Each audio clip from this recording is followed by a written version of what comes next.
Shalom, shalom, les sentinelles du Très-Haut. Bienvenue à notre moment d'atmosphère de prière.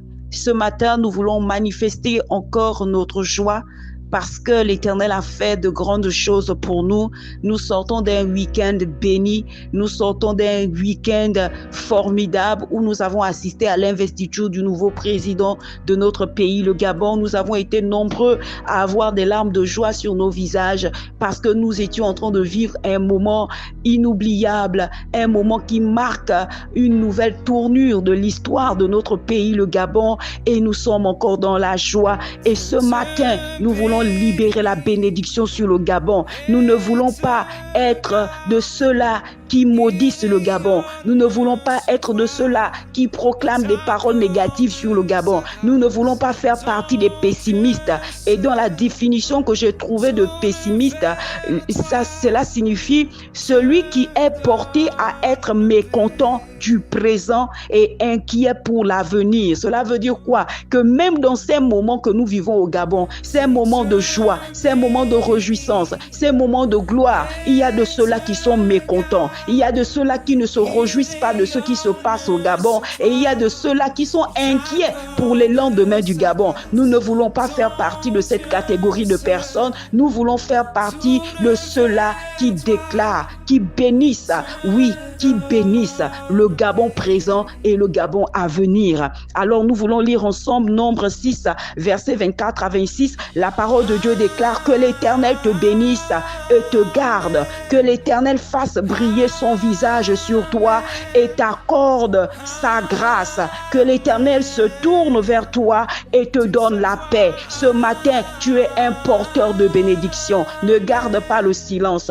Non seulement il faut cliquer un like, mais fais un commentaire dans lequel tu bénis ta nation, dans un commentaire dans lequel tu bénis le nouveau couple présidentiel, un commentaire dans lequel tu bénis le peuple du Gabon, les projets du Gabon. Alors accorde-toi avec moi ce matin.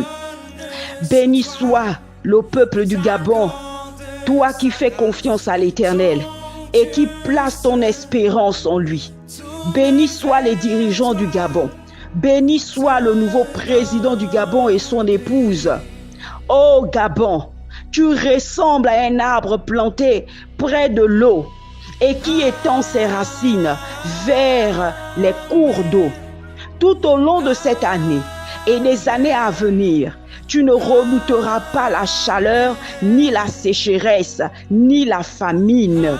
Ton feuillage restera vert et tu porteras le fruit en abondance en toute saison. L'Éternel connaît les projets qu'il a formés sur toi, Gabon, des projets de paix et non de malheur, afin de te donner un avenir et de l'espérance. Car c'est la bénédiction de l'Éternel qui enrichit et ne se fait suivre d'aucun chagrin. C'est l'Éternel qui te bénit. Tu ne connaîtras plus le chagrin. La pauvreté et le chômage seront éradiqués de toi, ô Gabon. Les richesses du Gabon seront redistribuées de manière équitable en faveur de ton peuple. L'affliction sera changée en une couronne de joie. La honte et la raillerie seront remplacées par un vêtement de louange. Gabon, tu deviens une référence en Afrique et dans tous les pays du monde entier. Ton nom, Gabon, suscitera respect et considération. On prendra exemple sur toi désormais pour dire du bien et non du mal. Le malheur que tes ennemis prononcent sur toi de nuit comme de jour ne se réalisera point. Tu es béni, tu es béni, tu es béni, Gabon. Et nul ne peut maudire ce que Dieu a déclaré béni. Notre Gabon est béni. Notre couple présidentiel est béni. Le vice-président est béni. Les ministres, les généraux d'armée et tous ceux qui sont élevés en dignité au Gabon sont bénis. Tout le peuple du Gabon est béni. Les projets du Gabon sont bénis et prospèrent. La vie règne, la paix, la joie, la sécurité, la protection divine règne au Gabon dès maintenant et pour toujours. Au nom de Jésus. Amen.